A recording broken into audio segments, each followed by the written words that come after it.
Nesse vídeo eu vou falar sobre os paradigmas da programação, conceitos, definições, os tipos e, claro, aplicações práticas. Fica no vídeo.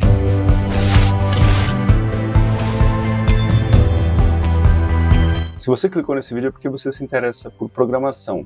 Esse canal é só para falar sobre isso. Então, se você tem interesse nesse assunto, se inscreve no canal. A gente vai publicar muitos vídeos de programação, muita coisa bacana que você vai gostar, então ajuda o canal. Se inscreve. A maioria das pessoas que assistem os vídeos aqui do canal não é inscrita. Você deve ser um deles. Então, se inscreve no canal, clique em inscrever, clica aí no sininho para você receber as notificações e bora pro vídeo. Aí, internauta, Ricardo falando. Paradigma de programação é uma forma de classificar a linguagem de programação, segundo a literatura. Existem aí dois grandes tipos de paradigmas, os imperativos e os declarativos. Nos imperativos, o programador ele instrui exatamente como devem acontecer as mudanças dos estados do programa durante sua execução. Enquanto que nos declarativos, o programador ele declara propriedades do estado desejado, mas não exatamente como computá-lo. Esse conceito surgiu em 1978, mais velho do que eu, numa palestra de Robert Floyd no Prêmio Turing. Nessa palestra, o Robert ele cita a noção de paradigma usado por Thomas Kuhn no livro dele The Structure of Scientific Revolutions, livro de 1962. Agora vamos falar um pouco mais detalhadamente desses grandes tipos. O tipo imperativo é aquele que nós conhecemos, aquele mais popular, aquele que os programadores mais estão familiarizados. Estão incluídos aí nesse grande tipo as linguagens procedurais e as linguagens orientadas a objeto. Nas linguagens procedurais, as instruções ficam agrupadas em estruturas que definem ali procedimentos isolados. Enquanto que nas linguagens orientadas a objeto, que se tornaram super populares para o desenvolvimento de aplicações de negócio, as estruturas definem procedimentos contextualizados, em que você tem estado e comportamento, por isso que chama de orientação a objeto. Nesses tipos imperativos impera a vontade do programador. Nesses tipos de linguagem de programação, ou nesse tipo de estilo de programação, como a gente vai descobrir logo mais, o programador é o imperador. O programa é executado exatamente do modo como ele foi programado. O programador tem todo o controle da execução do programa. Todas as estruturas de controle de fluxo são definidas meticulosamente por uma execução concisa, precisa e totalmente controlada. Já nos tipos declarativos, ele soa nada intuitivo. O programador ele declara coisas e as coisas acontecem sem exatamente ele escrever como que elas devem acontecer. Parece confuso,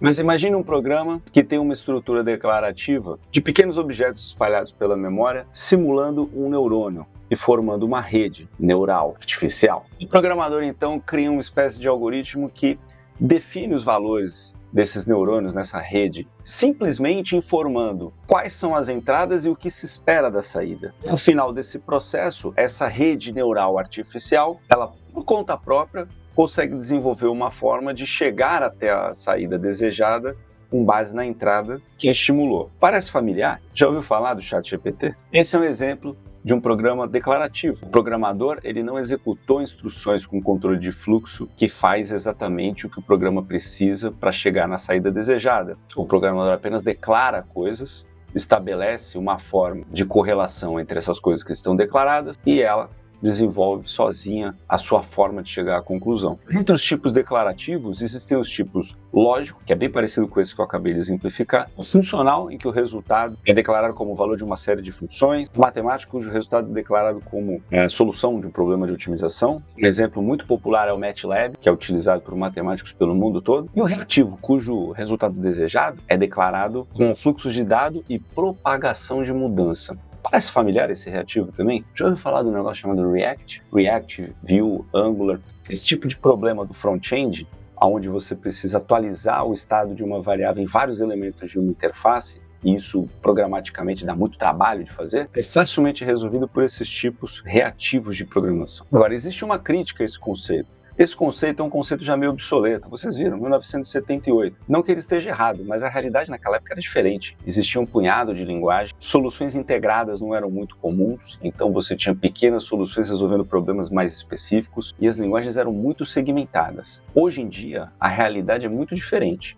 As linguagens são muito parecidas, todas elas são dotadas de várias funcionalidades muito semelhantes entre si e praticamente todas as linguagens fazem todos esses tipos de programação. Uma dessas linguagens que faz todos esses tipos de programação é a JavaScript, extremamente versátil e para lá de confusa, uma colcha de retalhos que permite programar funcionalmente logicamente, proceduralmente, orientada a objetos. Você consegue fazer o que quiser com JavaScript. É ela que a gente vai usar para exemplificar esses tipos de programação. Dentre os críticos, alguns estudiosos como Robert Harper e Sriram Krishnamurti, não sei como se pronuncia exatamente, dizem que linguagens de programação não podem ser assim classificadas desse tipo tão superficial, porque o que caracteriza elas é muito mais complexo do que isso. O que eles querem dizer é que todas as linguagens possuem múltiplos tipos de paradigma, então não faz muito sentido você classificar as linguagens por paradigma. De repente, classificar o estilo de programação como paradigma. Eu concordo demais com essa crítica deles. É um conceito que precisa evoluir academicamente. Mas e você, qual que é a sua experiência? Coloca aqui nos comentários, compartilha com a gente. Você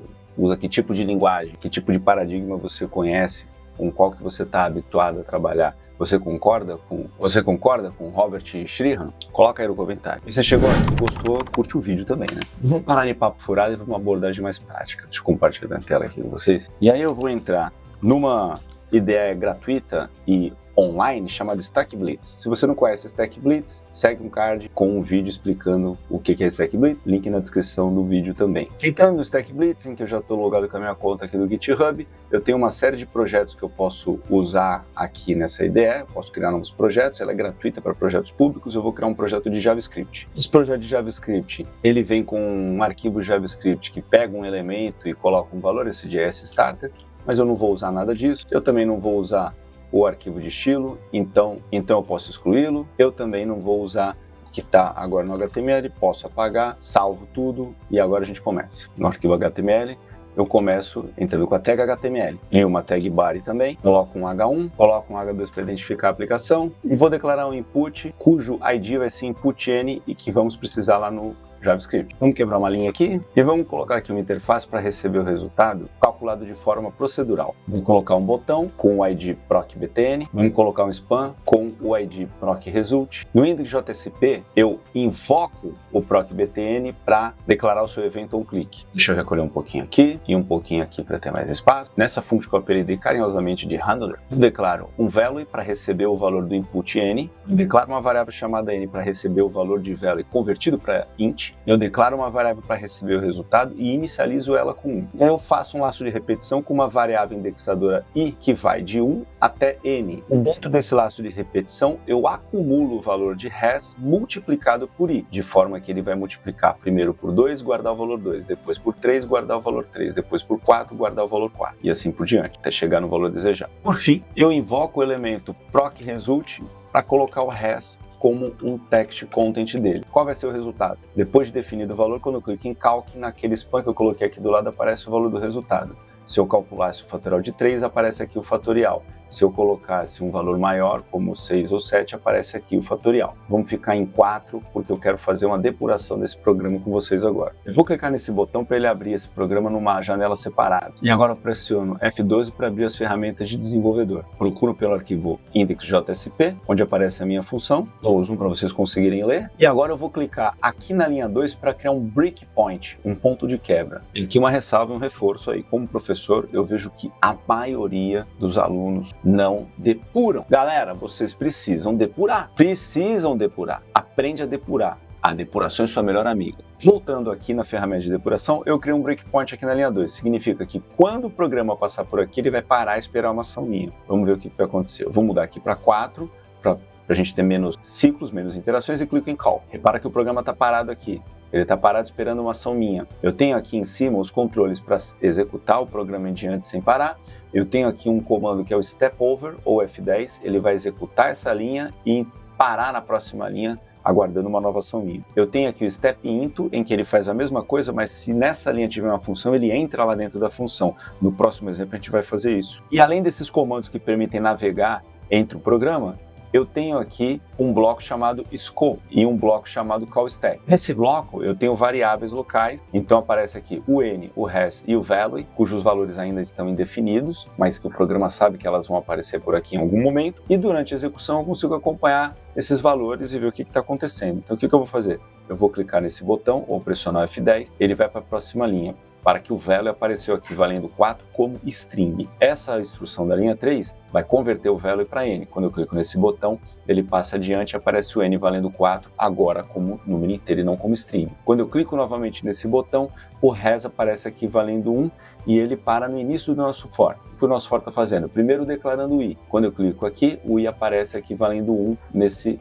grupo bloco. Ele vai fazer uma comparação, perguntar se o i é menor que n. O n vale 4, o n menos 1. Sim, o i é menor que n. E ele vai entrar no laço de repetição. A variável res, que vale 1, ela vai acumular o valor de res multiplicado pelo i, multiplicado por 1. O res passou aqui valendo 1. O for poderia ter começado em 2 para ficar otimizado, mas não está assim. Agora ele incrementa o i, que passa a valer 2. Vai para a próxima instrução dentro do for. O res, que vale 1, agora vai multiplicar pelo 2. Quando eu clico nesse botão, o res passa a valer 2. Vou para a próxima instrução do for. Na comparação, o i ainda é menor que n. Ele entra no laço, acumula o valor de res, que é 2, com a próxima multiplicação, que é 3, passa a valer 6. Na próxima comparação, o i ainda é menor que ele entra novamente no laço, acumula agora em res o valor de 6 pela multiplicação do i, que dá 24, novamente incrementa o i para 5, agora ele pergunta se o i é menor que n, mas o i não é mais menor ou igual a n, então ele sai fora do for. E quando ele executa essa instrução, ele coloca o valor de res no span ao lado ali do cal. Eu posso até clicar nesse botão para ele continuar a execução do programa. E aqui apareceu o nosso resultado. Esse é o exemplo de um programa procedural. Agora vamos fazer uma mudança aqui. Vou colocar um outro bloco para mostrar valores de um resultado funcional. Vou colocar um button identificado como funcBTN e vou colocar um span identificado como funcResult. Vou colocar uma linha aqui e aqui também. Vai ficar assim a nossa interface. Na programação funcional, tudo é feito por meio de funções. Então, a primeira coisa que eu tenho que fazer é uma função para calcular o fatorial de n. Em programações funcionais, temos que fazer apenas declarações. Então, vamos a uma declaração aqui curiosa e recursiva. Então, eu posso dizer que o fatorial de 5 é 5 vezes o fatorial de 4. O fatorial de 4 é 4 vezes o fatorial de 3. O fatorial de 3 é 3 vezes o fatorial de 2. O fatorial de 2 é 2 vezes o fatorial de 1. E o fatorial de 1 só pode ser 1, porque eu não tenho números antecessores para multiplicar. Sabendo que o fatorial de 1 é 1, eu posso substituir aqui por 1. Sabendo que o fatorial de 2 agora é 2 vezes 1, eu posso substituir aqui por 2. Sabendo que o fatorial de 3, que é 3 vezes 2, eu posso substituir aqui por 6. 6 vezes 4 dá 24, então eu posso substituir aqui por 24. E 5 vezes 24, sabemos que vai dar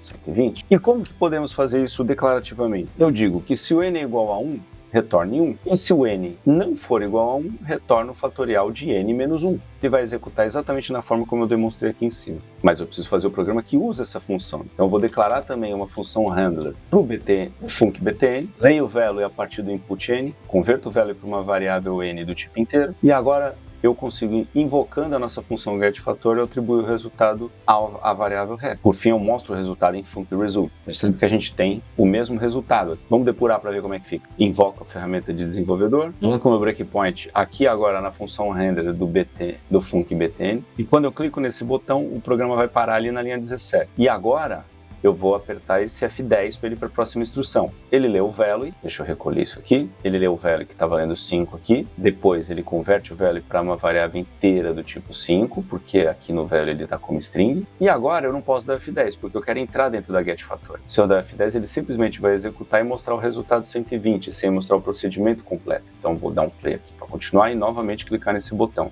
Mas eu vou primeiro reduzir para 4 para ter menos fluxos e vou clicar novamente nesse botão. Meu breakpoint para ali, meu breakpoint interrompe a execução da linha 17, eu clico nesse botão até ele chegar na invocação do getFactorial, e agora eu quero ver o que vai acontecer. Eu tenho aqui um bloco chamado callStack. CallStack é a pilha de chamadas, ou a pilha de funções que está em execução nesse momento. Nessa pilha, só a handler está lá. Essa função handler aqui. Quando eu clicar nesse botão, step into, ou F11, ele vai executar essa linha, mas essa linha depende dessa função getFactorial.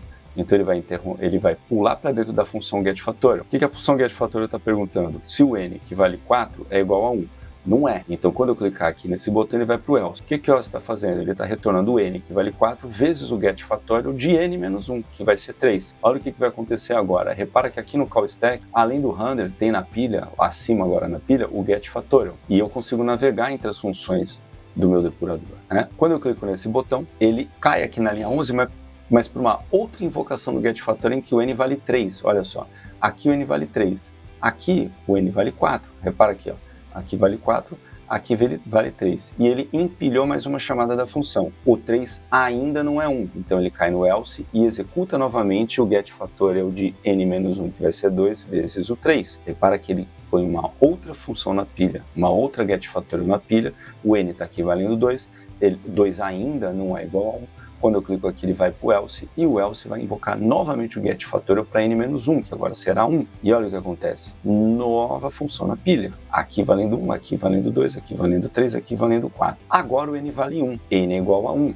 Ele vai entrar no if. Quando eu clico nesse botão, ele entra no if. Aqui ele está retornando 1. Ele não está chamando novamente a função. Então aqui ele vai desempilhar essa função, retornando 1 para a função anterior. Aqui ele está retornando 1, né? Retornando. Agora ele volta para a função anterior da pilha, né? Ele desempilhou aquela do n valendo 1, agora para n valendo 2 ele já tem o resultado, então ele também retorna, e agora para n valendo 3 ele volta na mesma linha, e ele também retorna o valor, e agora ele vem desempilhando e acumulando os valores. Por fim, caindo em handler, onde a gente executa isso aqui para ele mostrar o valor final aqui, que é 24. Viram como, numa mesma linguagem, a gente pode implementar uma solução de maneira procedural ou funcional. E aqui tem uma curiosidade interessante também. Nesse exemplo da pilha de chamadas, call stack, vocês devem ter reparado que esse empilhamento ele pode tender ao infinito, porque eu posso ter um erro na função, como eu tenho. Se eu executasse isso aqui, por exemplo, ele pergunta sempre se é igual a 1, não menor que 1. Imagina que o usuário abelhudo coloca um número negativo aqui e manda calcular. O que vai acontecer aqui?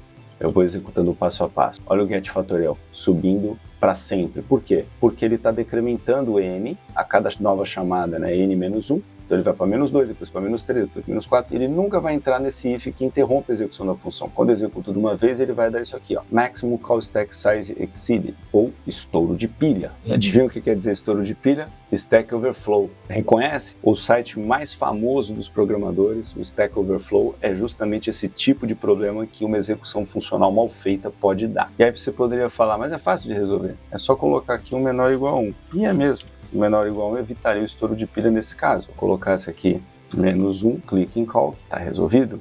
Mas não é só isso. Se eu colocar um número muito grande, 500 mil, por exemplo, e mandar calcular na rotina procedural, vai vir infinity. Infinity é uma característica da linguagem JavaScript. Quando o número tende ao infinito, ele coloca ali como infinity. No caso da rotina funcional, se eu tentar calcular, ele vai dar Stack Overflow de novo. Por que acontece isso? Porque o número é muito grande, então as chamadas elas acabam entupindo a memória RAM e dando estouro de pilha. Isso mostra que não tem paradigma melhor ou pior. Cada paradigma tem solução para um determinado tipo de problema. Por isso que as linguagens, com o passar do tempo, se tornaram todas multiparadigmas. E aí, tá curtindo o conteúdo? Então curte de verdade, clica aí no joinha. E comenta aí também algum exemplo comparativo de programação funcional que você tenha. Pessoal, é isso aí. Espero que você tenha gostado.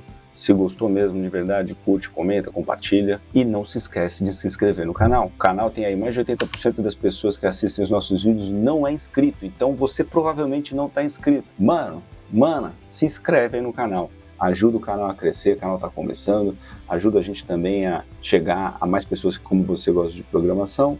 E a gente vai estar sempre produzindo conteúdo legal aí que pode te ajudar na vida profissional ou mesmo ajudar a atiçar a sua curiosidade. É isso aí. Valeu, até o próximo.